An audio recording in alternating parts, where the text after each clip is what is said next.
재미있는 고전 이야기. 시아버지 팔아요. 옛날에 시아버지를 원수같이 미워하는 며느리가 있었다. 웬만한 며느리 같으면 아무리 미워도 하루 세 끼밥은 줄 텐데 이 며느리는 하루 한 끼밥도 안 줄 때가 많았다. 시아버지 먹는 게 아까워 쌀 한 톨을 갖고도 바들바들 떠니 다른 거야 말해 무엇하겠는가. 옷도 안 해주니 해진 구멍으로 바람 술술, 시로락이 나달나달. 거름뱅이 옷을 걸치고 겨울을 나야 했다. 저놈의 늙은이 언제나 죽나 빨리 죽기만 기다리니 한겨울 혹독한 찬바람이 불어도 군불 한번 따뜻하게 넣어주질 않았다. 냉골인 찬방에서 송장처럼 겨울을 난 시아버지가 봄이 온들 기운이나 차릴 수 있겠는가.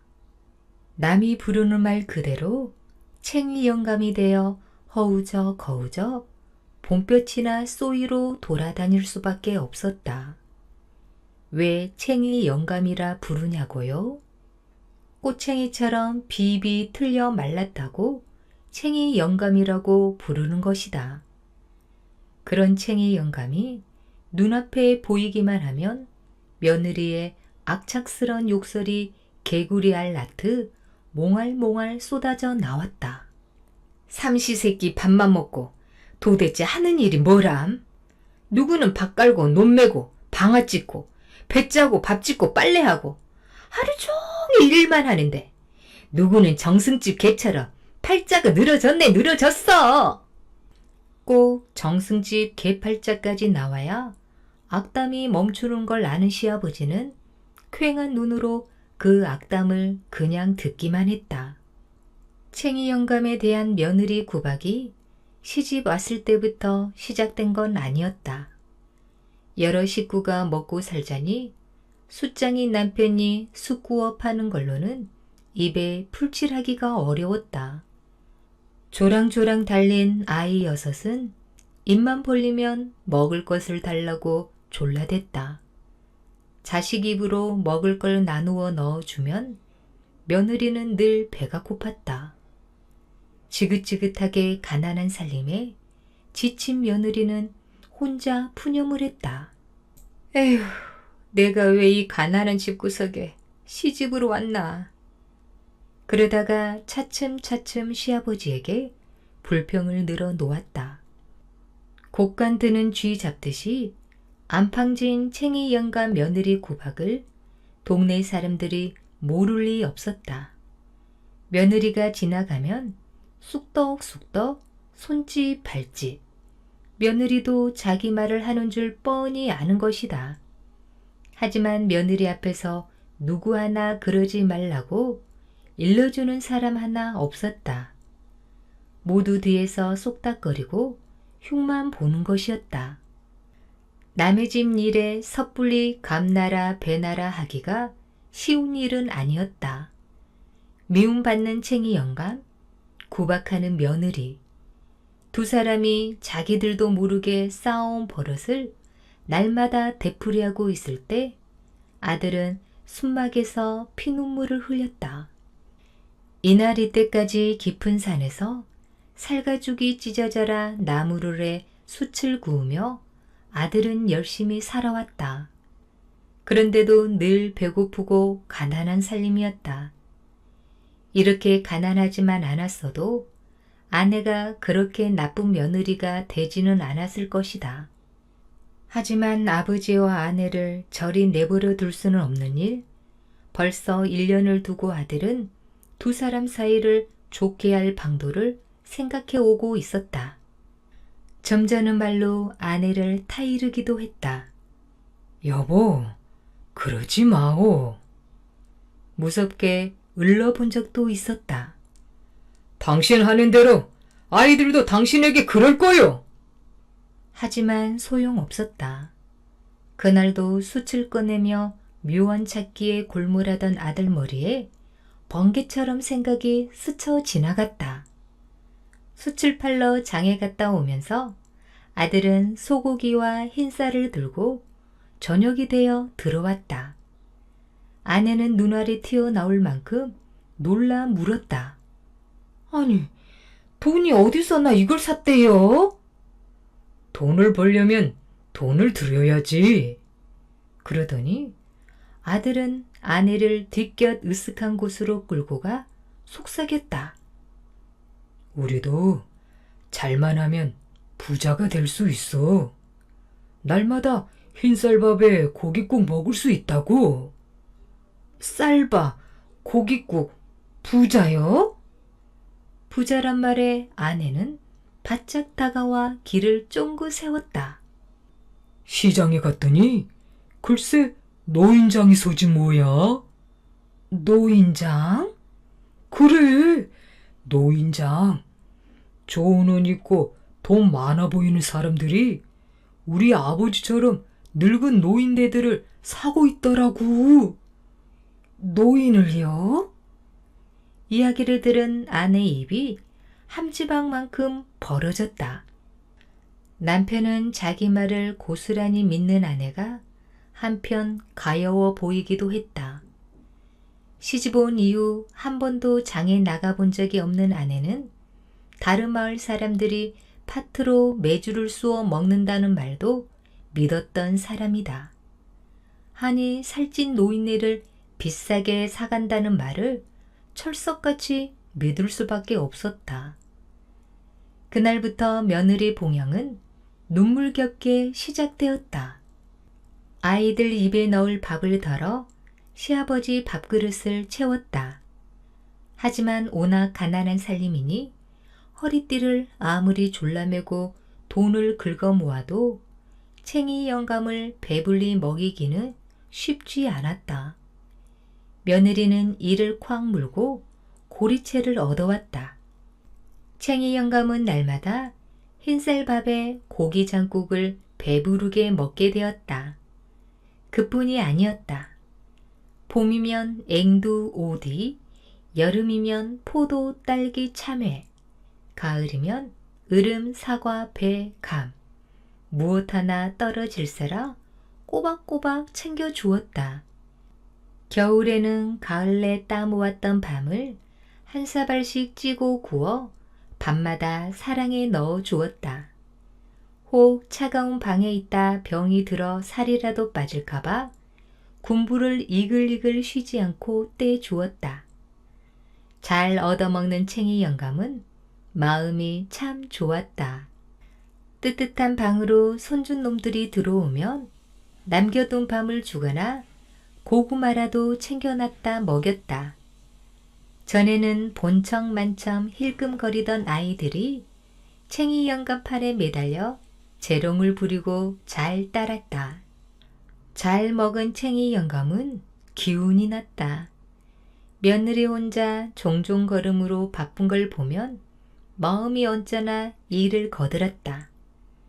아궁이 재도 퍼내고 샘물에가 물도 길어오고 마당도 쓸었다. 하지만 일을 하려면 며느리 없을 때 해야 했다. 챙이 영감 일하는 걸 보면 며느리가 벼락같이 화를 냈기 때문이다. 집안일에 손끝 하나 못대게 하는 며느리를 보면 챙이 영감은 마음이 찌르르 아파왔다. 며느라, 내 마음이 곱기도 곱구나. 며느리는 속으로 말한다. 일하면 살 빠져요. 봄이 오자 챙이 영감은 동네방네 마시를 다녔다. 뽀얗게 살이 오른 챙이 영감을 본 마을 사람들이 깜짝 놀란 건 물론이고 며느리 효성이 그렇게 지극하다는 얘기를 듣고는 입을 다물지 못했다. 바람보다 빠른 것이 소문이란 말이 있듯이 효성스런 며느리 소문이 온 동네에 쫙 퍼지자 인심이 술렁술렁 물결치기 시작했다. 샘물가에 며느리가 나타나면 먼저 물떠가라 자리를 내어주고 잔치집에 일을 가면 효성스러운 며느리라고 남보다 곱절은 더 음식을 싸 주었다. 어떤 이는 우리는 공짜로 지어 먹게. 하질 않나? 또 어떤 이는 우리 밥 공짜로 갈아 먹게 하며 쏙 내주기도 했다. 며느리는 신이 났다. 새벽부터 늦은 밤까지 발바닥이 닳도록 일을 하니 살림은 점점 불어났다. 일하는 짬짬이 시아버지 옷도 마련해 주었다. 시아버지 내답할 때 입힐 옷을 짜는 며느리 입에선 노래가 절로 흘러나왔다. 이쯤 되니 밖에서 배 짜며 며느리가 부르는 소리를 듣고 시아버지 입에서도 며느리 사랑 타령이 절로 흘러나왔다. 분홍빛 살구 꽃잎이 톡톡 열리는 봄날이었다. 챙이 영감은 며느리가 짜준 새 옷을 입고 아들을 따라 장에 나갔다. 아들은 떡집, 고깃집 두루 다니며 아버지를 배불리 대접했다. 좋은 술도 사드리고 경치 좋은 곳 구경도 시켜드리고 밤늦게야 돌아왔다. 어둠 속에 술에 취해 서 있는 시아버지를 보고 놀라는 아내에게 남편이 말했다. 1년 봉양 더하면 세곱절은 받을 수 있다는 거야. 그래요?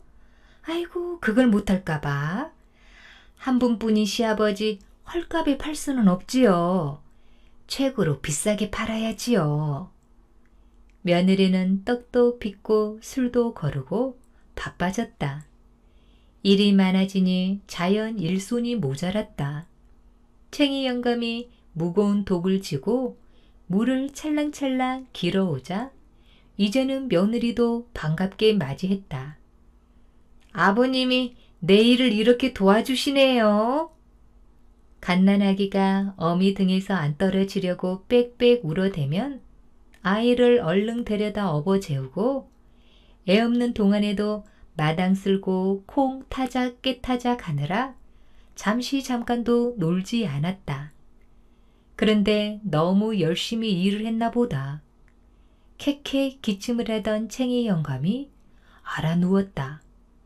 배가 아프다고 도통 입에 아무것도 넣지를 못하자 며느리가 동네방네 약을 구하러 다녔다.